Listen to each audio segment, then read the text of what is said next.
Protecting the body and voice for haunting. Scaring with Sammy.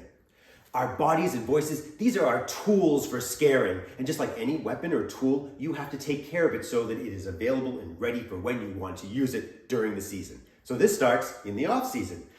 Eat healthily, sleep, exercise. Now, I'm not saying you have to go through a regimen like an Olympic athlete, but the stronger you are, the more stamina you have, the healthier you are going into the season, the longer that's going to last and the more energy you're going to have during the season.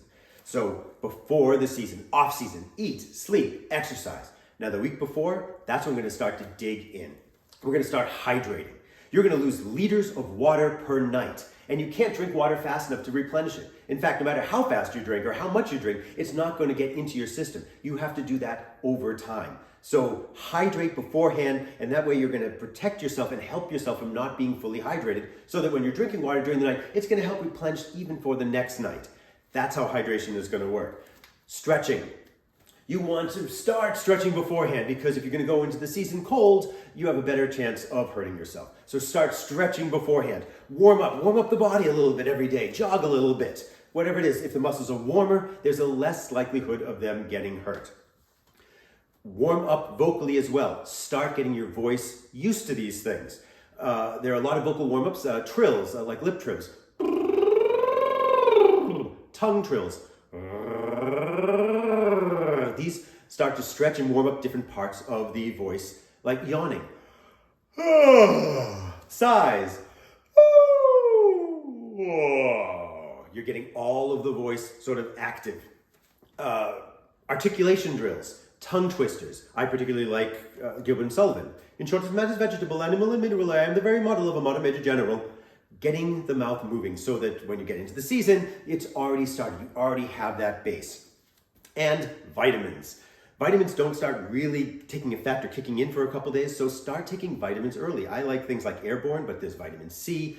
Basically, we're going to be around a lot of people, and some people are going to be sick. There's the haunt crud that goes around, so you want to protect yourself the best you can, and if getting some vitamins in your system beforehand helps the immune system, perfect, because you want to be able to last as long as you can, and getting sick really isn't fun in the middle of the season when you could be scaring people.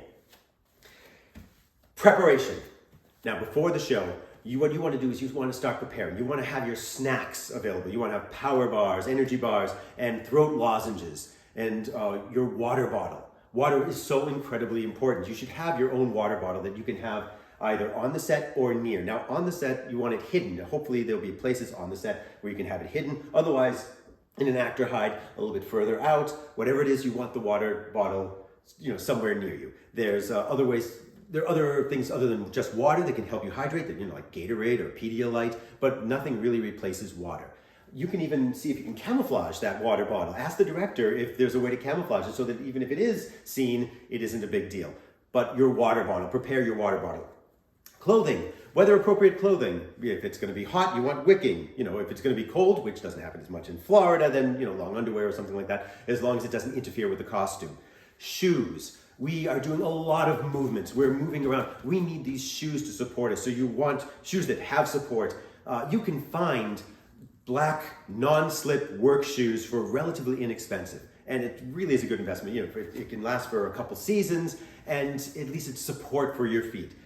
And if you're wearing new shoes, or even if just new older shoes that chafe, a trick that I found was taping your ankles. Take a little piece of duct tape, put around each of the ankles and on the back of the, right above the heel. Because if you're running around, sometimes you'll notice if you get a blister, it really sucks when you are trying, you want to scare, but I can't move because I've got this blister. So once again, you're protecting your body. You're taping up your ankles beforehand underneath the sock, and that way you're going to protect yourself from those blisters. Padding. If you want to crawl around on your hands and knees or slam into things, see about what you can do for padding, knee pads, or, maybe even palm guards, or something that you can use to protect yourself. Just talk to the directors and maybe they can work it into the costume, or something that can just be worn under the costume. Whatever it is, you protect yourself. Directors want you to be safe. They want you to do all of these fun, crazy things. So if it means, let's do something so that we can get some knee pads in there, great. So that, padding. Now, before the show, hydrate. Of course, hydrate. I'm going to say that around 15 times during this. Eat beforehand. If you had a long day at work or this or that, you show up and you haven't eaten all day, you're going to be dizzy, and you'll last maybe 2 hours at most. So eat beforehand. Personally, I like to pasta down. That's what I used to do before a hockey game. You just pasta these carbohydrates, and they gave me energy. Everyone's different, but that's what I like to do. But eat beforehand. Not so much that you're bloated, but eat a good amount. And then you're going to have the snacks and the energy bars while you're there. Stretch and warm up. This is the big time. We're getting ready to go. We have to get our bodies. We're going to be moving, so we need to get our bodies ready and warmed up to go. Warm up vocally. Same vocal exercises. Just get your voice moving, and exercise. Balance.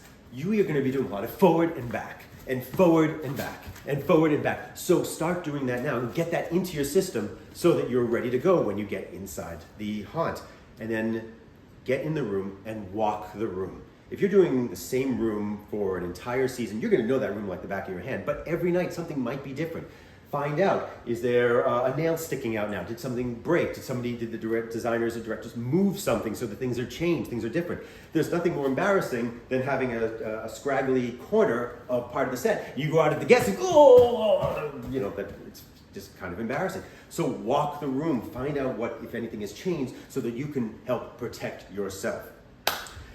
During the show, pace yourself. If you can go at a 10, you'll go for maybe an hour or so and then you're gone. But if you've kept yourself kind of in shape and in preparation, you might be able to go from like maybe a 6 to 8 for the entire night, and that is a really good energy level. Pace yourself. If your character is in like a particular posture or position, if you start feeling like that's kind of starting to hurt you, switch it up a little bit. Your character can have a couple different postures. You can change things up a little bit so that it's just a little different and a little bit easier on your body. You're not going to get somebody from the New York Times walking through saying, well, first they were walking through with it like this and then like this. Nobody's going to bother with that. So your character, you can have, even if it's different versions of your character, a couple different postures so that you can sort of spread that around. And that's the same thing for your voice. First, learn to support. Go online, find a vocal coach, whatever it is, learn to support your voice because that is going to help you. It's called speaking from the diaphragm. Ha! You can get a much louder sound, you can get it longer, you'll protect your voice. But also use your entire voice. You have these whole ranges. You can go up, you can go down, and if you can, why can't the character?